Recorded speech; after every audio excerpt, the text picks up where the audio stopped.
பேசு தமிழா பேசினீர்களுக்கு வணக்கம். இன்று நம்முடன் இணைந்திருக்கும் சிறப்பு விருந்தினர் டிஃபென்ஸ் அனலிஸ்ட் டாக்டர் திரு நிரஞ்சன் அவர்கள். சார் வணக்கம் சார். வணக்கம் ஜெயந்த். ஜெயின் சார். ஓகே, இப்போ ஆபரேஷன் சிந்தூர், இந்த போஸ்ட் ஆபரேஷன் சிந்தூருக்கு அப்புறம் பாகிஸ்தான் எந்தெந்த துறையில பின்னடைவு அடைஞ்சிருக்கதா நீங்க நினைக்கிறீங்க? ஏன்னா நிறைய ஏர்பேஸ்கள் தாக்கப்பட்டதா தகவல் வெளிவந்துருந்துச்சு. நம்மளுமே நிறைய தகவல் பார்த்துருந்தோம். ஆர்மி சார்ந்து தகவல் வெளியிட்டு இருந்தாங்க. ஸோ எந்தெந்த துறைகளில் அவங்க பின்னடைவு அடைஞ்சிருக்கதா நீங்க பாக்குறீங்க? குறிப்பிட்டு சொல்லணும்னா 11 இடங்கள்ல தாக்குதல் நடத்தப்பட்டுள்ளது. அதுல 8 இடங்கள் அவங்களோட விமான தளங்கள், மிச்சம் 3 இடங்கள் அவர்களோட ரேடார் சைட்ஸ் உட்பட 11 இடங்களில் நம்ம தாக்குதல் நடத்தணும். அதாவது 10ஆம் தேதி நடந்த தாக்குதல், நான் சொல்றது 7ஆம் தேதி நடந்த தாக்குதல் இல்லை. இதுல முக்கியமான இடங்கள் பாகிஸ்தானோட பகுதியே பார்த்தீங்கன்னா நார்த் சைடு இருக்கக்கூடிய அவர்களோட விமான பேஸுகள் மொத்தமே அது சைனாவோட ஏர்கிராஃப்டுகளால் நிரப்பப்பட்டுள்ளது.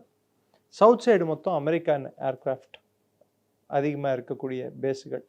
அவர்கள் அடிவாங்கின இது பார்த்திங்கன்னா பரவலாக முக்கியமான பேஸுகள்னு எடுத்து பார்த்திங்கன்னா புலாரி, ஸ்கர்டு, திரும்பி சர்கோடா, ரஹ்மியார் கான், நூர்கான், அதாவது ராவல்பிண்டியில் இருந்த பேஸு, பாவல்பூர், நூர்கான் ஏர் பேஸ் தான் சாக்லாலா பேஸ்ன்னு சொல்லுவாங்க. அதுக்கப்புறம் ரஃபிகி, ரஹ்மியார் கான், சர்கோடா, முரித், சியால்கோட், இது மாதிரி பல்வேறு இடங்களை நம்ம தாக்குதல் செய்துள்ளோம். ஸோ இந்த தாக்குதலானது வான்வெளியில் அவர்களின் விமானங்கள் தாக்கப்பட்டன. அதை தவிர்த்து கிரவுண்டில் நம்ம பிரம்மோஸ் மெசைலை வச்சு 10ஆம் தேதி அடிக்கும்போது பல்வேறு இடங்களில் அவர்கள் ஹேங்கர்னுவாங்க, பிளேனை நிற்க வைக்கிற ஷெட்ஸ் பேர் ஹேங்கர்னு சொல்லுவாங்க. இந்த பல்வேறு இடங்களில் அவர்களோட விமானங்கள் தாக்கப்பட்டுள்ளன. ஓகே, ஒரு சின்ன குறுக்கீடு மட்டும். நீங்கள் இப்போ குறிப்பிட்டிருந்தீங்க பிரம்மோஸ் யூஸ் பண்ணியிருந்தாங்க 10ஆம் தேதி அப்படின்னு. ஆனால் நிறைய பேர் நிறையா டிப்ளமேட்டிக்காக இந்த மாதிரி விஷயங்கள் பேசுகிறவங்க நிறைய பேர் என்ன சொல்லியிருந்தாங்க அப்படின்னா, இல்லை பிரம்மோஸ் நம்ம இன்னும் யூஸ் பண்ணவே இல்லை இந்த இதில் அப்படின்னு சொல்லியிருந்தாங்க. ஸோ இதை பற்றி உங்களுடைய பார்வை? பிரம்மோஸ் யூஸ் பண்ணணும்னு சொல்லிட்டு அன்அஃபிஷியலாகவே நம்மளோட அஃபிஷியலாகவே டிஃபென்ஸ் மினிஸ்டர் யூபியில் சொன்னது நம்ம கருத்தில் கொள்ள வேண்டும். ரெண்டாவது, வெறும் பிரம்மோஸ் யூஸ் பண்ணியிருக்கோம், அது இல்லாமல் ஸ்கேல்பியும் யூஸ் பண்ணியிருக்கோம். தேவைப்பட்டால் உதாரணத்துக்கு ஒரு இடத்துல சாங்கி ஹில்ஸில் ஒரு பர்டிகுலர் பகுதியில் நம்ம சுரங்கம் இருக்குது. அந்த சுரங்கத்தில் எக்ஸிட்டும் என்ட்ரி 2 சைடும் நம்ம மிசைல் யூஸ் பண்ணியிருக்கோம். இது மாதிரி பல்வேறு இடங்களில் நம்ம அட்டாக் நடத்தியிருக்கோம். அவங்க பல்வேறு ஹேங்கர்கள்னால் பிளேன்கள் நிறுத்தியிருந்த இடங்களில் அவங்க பணியாளர்கள் இருக்கும்போதே அது மேலே போய் மிசைல்கள் விழ அது பல 100 அடிக்கு அது ஒரு குவியல் மாதிரி, குப்பை மாதிரி விழுந்திருக்கு. அது டெப்த் வரைக்கும் போயிருக்கு. முரீடில் அவங்களோட பேஸில் போட்ட குண்டு 3 மீட்டர் ஹோல் வந்துருக்கு. ஸோ இது மாதிரி நிறைய தாக்குதல்கள் நம்ம பண்ணியிருக்கோம்.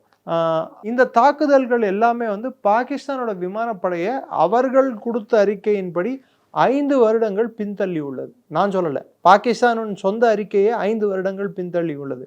அப்படின்னா 5 வருடங்கள் பின்தள்ளி உள்ளதுன்னா வெறும் பொருள் சேதம் மாத்திரமா, இல்லை ஆள் சேதம் மாத்திரமா, இல்லை ரெண்டும் சேர்த்தா?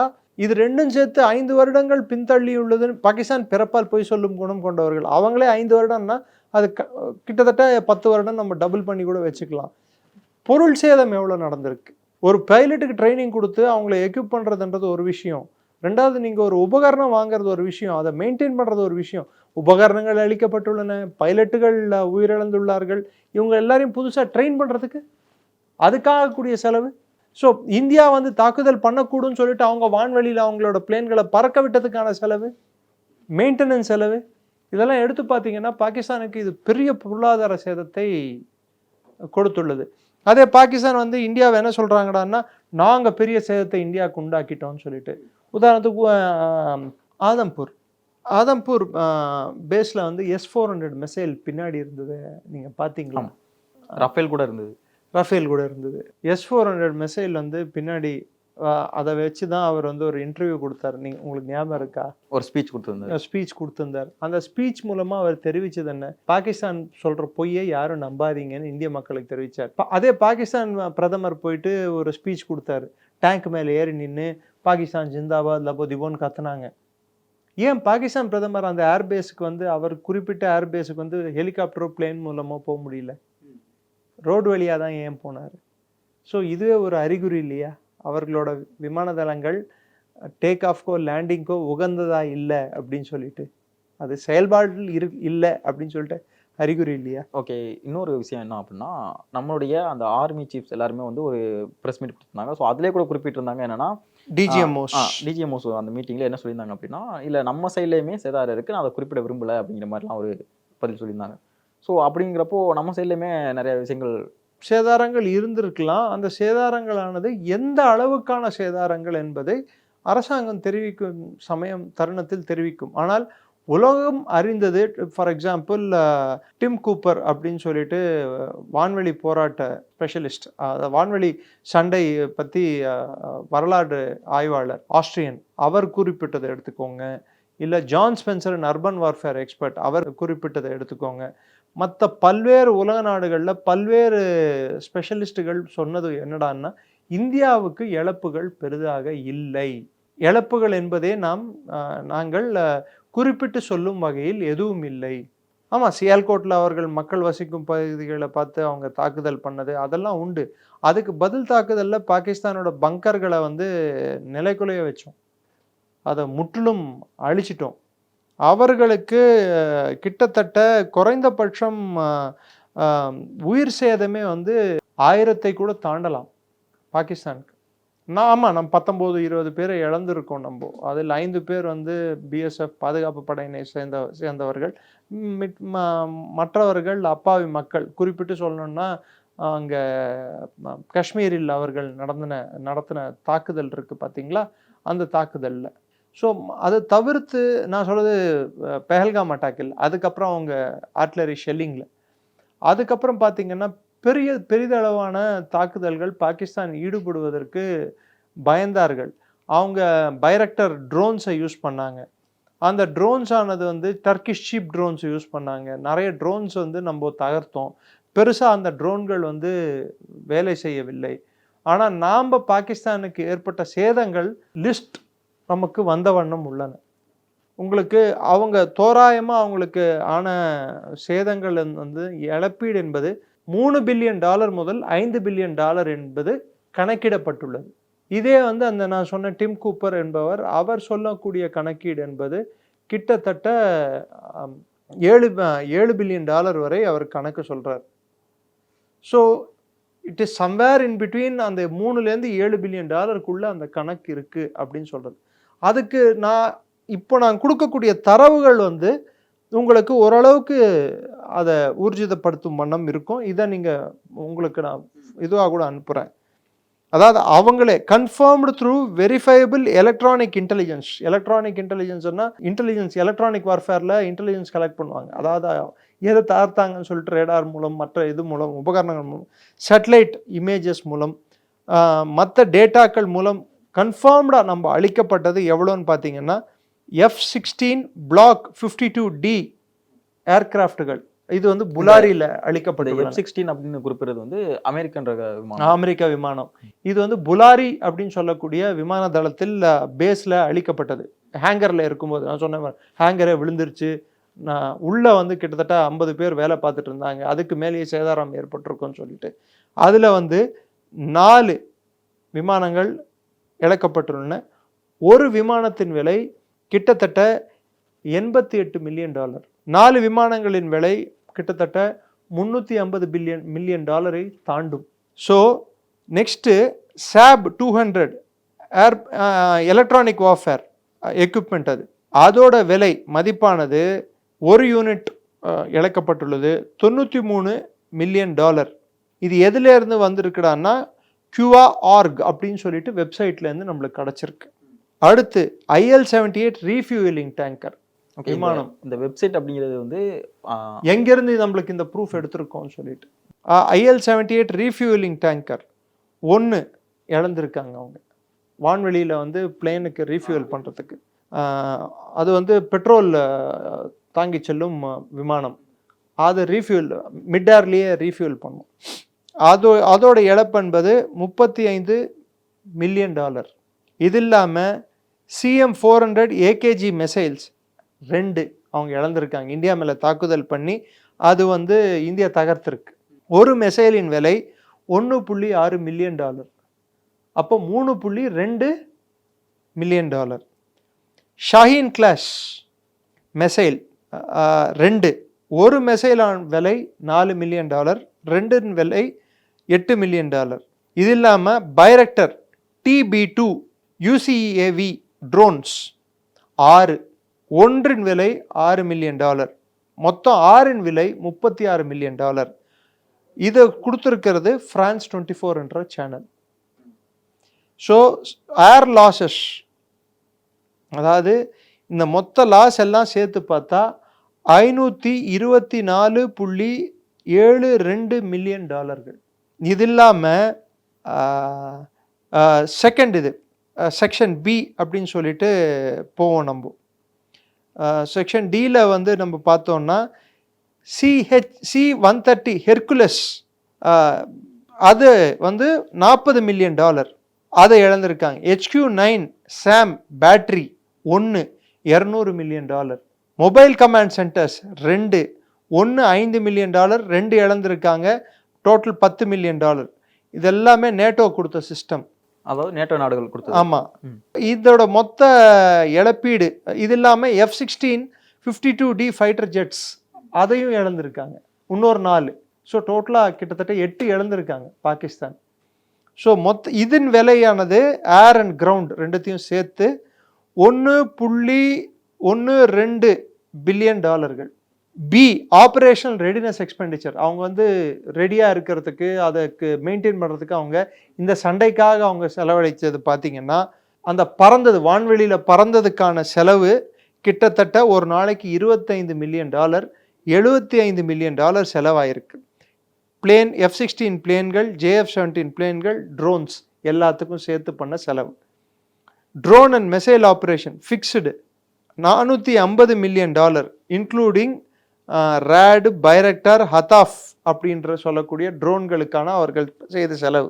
பார்டரில் வந்து அவங்களோட சிஸ்டம்ஸ், பார்டர் மொபிலைசேஷன், அதாவது எல்லை பகுதிகளில் சாம்ஸ் பண்ணுவாங்க, சர்ஃபேஸ் டு ஏர் மிசைல்ஸை வந்து அவங்க மொபிலைஸ் பண்ணதுக்கு அதுக்கு நடந்த செலவானது ஒரு நாளைக்கு $15 மில்லியன், கிட்டத்தட்ட 29 நாட்கள் இது நீடித்து கொண்டிருக்கிறது. இதன் மொத்த செலவானது $435 million, including radar activation, electronic warfare, logistics, இது எல்லாத்துக்கும் சேர்த்து பண்ணியிருக்க செலவு. அதாவது மெயின்டெனன்ஸும் அதை மொபிலைஸ் பண்ணுறதுக்கான செலவுகள் இதெல்லாம். இந்த சண்டையப்போ இதை ரெடினஸாக வச்சுக்கிறதுக்கு, மெயின்டைன் பண்ணுறதுக்கு, பறக்கிறதுக்கு இதுக்கு பண்ண செலவு. மொத்த செலவு வந்து $1.61 பில்லியன். நெக்ஸ்ட் PAF ஏர்பேஸ் சர்கோடாவில் F-16 base, radar, command infrastructure $100 million. லீஃபேக்ரோ அப்படின்னு சொல்லிட்டு அதுவும் ஃப்ரெஞ்சு பேஸ்ட் சோர்ஸ் தான் இந்த இன்ஃபர்மேஷனை கொடுக்குது. ஸோ மொத்தம் வந்து நம்ம கணக்கீடு எடுத்து பார்த்தோம்டான்னா எல்லாம் சேர்த்து நீங்கள் ஃபஸ்ட்டு பார்ட்டு செகண்ட் பார்ட்டு எல்லாத்தையும் நீங்கள் கணக்கு பண்ணி பாருங்கள், எவ்வளோ தூரத்துக்கு வருது பாருங்கள். ஓகே, இந்த டேட்டா எல்லாம் ஒரு புறம் வச்சு நம்ம பார்த்துட்டாலுமே ஏற்கனவே பாகிஸ்தான் வந்து பொருளாதாரத்தில் ரொம்ப பின்தங்கிய நாடாக தான் பார்க்கப்படுச்சு. ஸோ இப்போ இந்த இழந்திருக்க இந்த இப்போவுமே நிறையா பொருளாதார ரீதியாக இழந்திருக்காங்க. ஸோ இது எந்த அளவுக்கு தாக்கத்தை ஏற்படுத்த நினைக்கிறீங்க? முதல்ல பாகிஸ்தான் வந்து இதை திரும்பி அமைக்கிறதுக்கு ஷாபாஸ் ஷெரீஃப் வந்து மற்ற நாடுகள்கிட்ட கையேந்தி பிச்சை கேட்டுள்ளார். $4.9 பில்லியன் வேணும் எங்களோட விமானப்படை சரி செய்வதற்கும் கட்டமைப்பதற்கும் அப்படின்னு சொல்லிட்டு. அது இல்லாமல் அவங்களே ஒத்துக்கிட்டது, இப்போ ரீசண்டாக நேற்றே ஒத்துக்கிட்டது, எங்கள் மீது பிராமோஸ் ஏவுகணைகள் ஏவப்பட்டன அப்படின்னு சொல்லிட்டு. நீங்கள் கேட்டிங்களே முதல் கேள்வி, பிராமோஸ் யூஸ் பண்ணாங்களான்ட்டு, ஷாபாஸ் ஷெரீஃபே ஒத்துக்கிட்டு இருக்கார் அசர்பைஜானில், எங்கள் மீது பிராமோஸ் ஏவுகணைகள் ஏவப்பட்டன அப்படின்னு சொல்லிட்டு. ஸோ பாகிஸ்தான் நான் அடி வாங்கினது உண்மை அப்படின்னு சொல்லிட்டு ஒப்புதல் வாக்கு மூலமாக தான் நாம் கருதப்பட வேண்டும். அதை ரெண்டாவது, அவர்களின் இழப்பீடை இன்னொரு விதமாக நாம் மதிப்பீடு செய்ய வேண்டும் என்றால் $1 ஈக்குவல் டு 82 ரூபா இந்தியாவில். அதே பாகிஸ்தானோட நீங்கள் நம்ம இந்திய மதிப்பீடோட ஒப்பிடாதீங்க, பாகிஸ்தானோட மதிப்பீடோட ஒப்பிடும்போது $1 ஈக்குவல் டு எவ்வளோ இருக்குன்னு நினைக்கிறீங்க? சராசரியா 300 ரூபா. அப்போ கன்வெர்ட் பண்ணி பாருங்க, எவ்வளோ பெரிய இழப்பு, எவ்வளோ பொருள் சேதம், எவ்வளோ லாஸ்ன்னு சொல்லிட்டு. ஓகே, அதை பக்கத்தில் வச்சிருங்க. இந்த லாஸ் இவ்வளோ லட்சம் கோடிக்கு பாகிஸ்தானுக்கு லாஸ் நடந்திருந்தால் கூட அவர்கள் வந்து இன்னும் வந்து நாங்கள் சண்டை புரியும் தன்மை கொண்டுள்ளோம் அப்படின்னு சொல்கிறாங்க. இன்னொன்று நீங்கள் பார்க்கணும், அவங்களோட இதெல்லாம் வந்து இந்த பேஸுகளுக்கு பக்கத்தில் தான் அவங்களோட நியூக்ளியர் டெப்போட்ஸும் இருந்திருக்கு. அது என்ன சேதம் அடைந்தது, அதால் வரக்கூடிய செலவு எவ்வளோ, இதெல்லாம் கூட நம்ம கணக்கிடணும். ரெண்டாவது இன்ஃப்ராஸ்ட்ரக்சர், அவங்க கட்டமைப்பு எவ்வளோ சேதம் அடைந்துள்ளது, அதை எத்தனை நாட்களுக்குள் கட்ட முடியும், அதையும் நம்ம கணக்கிடணும். ஸோ மொத்தத்தில் பாகிஸ்தானின் போர் புரியும் தன்மையானது, வான்வழி போர் புரியும் தன்மையானது முற்றிலும் தகர்க்கப்பட்டுள்ளது 88 மணி நேரத்தில். அதை இன்னும் கொஞ்ச நேரம் நம்ம தொடர்ந்து இருந்தோம்னா நமது கப்பல் படையானது கராச்சி ஹார்பரை நிலைக்குலைய செய்திருக்கும், அழித்திருக்கும். ஸோ பாகிஸ்தானின் கப்பல் படையும் விமானப்படையும் செயலிழந்த நிலையில் இராணுவம் எதையும் சாதித்திருக்க முடியாது. அதனால்தான் Asim Munir is a failed general or failed marshal அப்படின்னு சொல்றது. Is not a field marshal. Okay, இந்த பொருளாதாரம் அந்த தாக்கம் வந்து ஆட்சிக்கு எந்த அளவுக்கு பின்னடைவு ஏற்படுத்த நினைக்கிறீங்க? அங்க இருக்கக்கூடிய நான் ஏற்கனவே சொன்ன மாதிரி இந்த வருடம் பாகிஸ்தானின் பொருளாதாரம் 3.4% தான் வளருகிறது.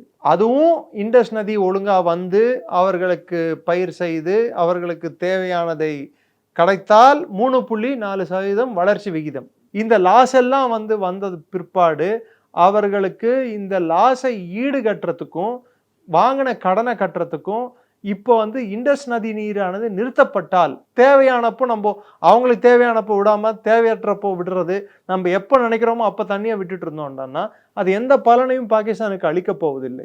போன கரீஃப் கிராப் ஃபெயிலியர், இப்போ நடப்போற கிராப்புக்கு தண்ணி இல்லை, காட்டன் கிராப்க்கு. ஸோ பருத்தி போடுறதுக்கு தண்ணி இல்லை. இப்போ என்ன பண்ண போறாங்க அவங்க பொருளாதாரம் எதை நம்பி இருக்கிறது? இன்னொரு பக்கம் பலூச்சிஸ்தானில் பிரச்சனை, கைபர் பக்துன்வால பிரச்சனை, சிந்தில் பிரச்சனை, தண்ணி இல்லை. ப்ளஸ் உள்நாட்டு அத்தியாவசிய பொருட்களின் விலை எப்பயுமே சண்டை காலத்தில் எந்த நாட்டுக்குமே அத்தியாவசிய பொருட்கள் விலை ஏறும். பாகிஸ்தான் மாதிரி உள்நாட்டு உற்பத்தி திறன் இல்லாத நாடு, எல்லாமே வெளியிலேருந்து வாங்கக்கூடிய நாடு, அதன் விலைவாசி உயர்வு உச்சத்தை தொட்டு கொண்டிருக்கிறது. இது மொத்தத்தில் பாகிஸ்தான் ஒரு பொருளாதார பூகம்பத்தின் விளிம்பில் உட்கார்ந்து கொண்டிருக்கிறது. இது ஷாபாஸ் ஷரீஃபோ இல்லை ஃபெயில்டு மார்ஷல் முனீரோ இதை தீர்த்து வைக்கப் போவதில்லை. ஆனால் அவர்களின் தீவிரவாத செயல்களை கைவிடவும் போவதில்லை. இப்போது டர்க்கியிடம் போய் கேட்டுக்கொண்டிருக்கிறார். டர்க்கியும் அவர்களுக்கு உதவும் நிலையில் இல்லை, அசர்பைஜானும் உதவும் நிலையில் இல்லை. அவருக்கு யார் உதவி செய்வார்கள்? சைனாவுக்கு இன்னைக்கு நடந்திருக்கிற இழப்பீடுகள் ஒரு மதிப்பீடு என்ன சொல்லுறாங்கன்னா $20 பில்லியன் தாண்டும். இன்னும் பலூச்சிஸ்தான்ல நடந்திருக்கிற பிரச்சனை சைனாக்கு தான் அதிக இழப்பீடு. சீபக்கே படுத்துக்கிட்டு இருக்கு. ஸோ பலூச்சிஸ்தானோட வளங்களையும் சுரண்ட முடியாது, தங்கத்தை எடுக்க முடியாது, காப்பரை எடுக்க முடியாது, எண்ணெயை எடுக்க முடியாது, கேஸ் எடுக்க முடியாது. சைனாவும் உதவ மாட்டாங்க. சைனாவும் எப்படி உதவுமா? ஸோ பாகிஸ்தான் இராணுவ சிக்கலில் மட்டுமல்லாமல் பொருளாதார சிக்கலிலும் மூழ்கியுள்ளது. பாகிஸ்தானுக்கு அடிபணிவது தவிர்த்து வேற எந்த ஒரு வழியோ இல்லை எஸ்கேப் ரூட்டோ இல்லை. அவங்களுக்கு total surrender is the only way. அதுக்கு முன்னாடி உதார் விடுறது பாகிஸ்தான் ஷபாஸ் ஷரீஃபோட இயல்பான நடவடிக்கை. அந்த உதார் விட்டு கொண்டிருக்கிறார். எங்கே போனாலும் ஃபீல்டு மார்ஷல், அதாவது ஃபெயில்டு மார்ஷல் முனீரை அங்கங்கே கூட்டு போயிட்டு இருக்காரு. Failed marshal Munir is also is a master of making Pakistanis fools. He is also fools marshal. இப்போ சைனா உதவாது அப்படின்னு நீங்கள் குறிப்பிட்டிருக்கீங்க. இப்போ சைனா உதவாத பட்சத்தில் இவங்க பாகிஸ்தான் அணுகக்கூடிய அடுத்த நாடாக அமெரிக்காவாக தான் இருக்கும். ஸோ அதை அமெரிக்கா எப்படி எடுத்து? அதனால தான் ஒரு கிரிப்டோ கரன்சி டீல் ஏதோ சைன் பண்ணியிருக்காங்க. இதனால் லாபம் அடையக்கூடியவர்கள் யாருன்னு பார்த்தீங்கன்னா பாகிஸ்தானி ஜெனரல்கள் லாபம் அடையலாம், இல்லை பாகிஸ்தானி சில அரசியல் கட்சிகள் லாபம் அடையலாம்.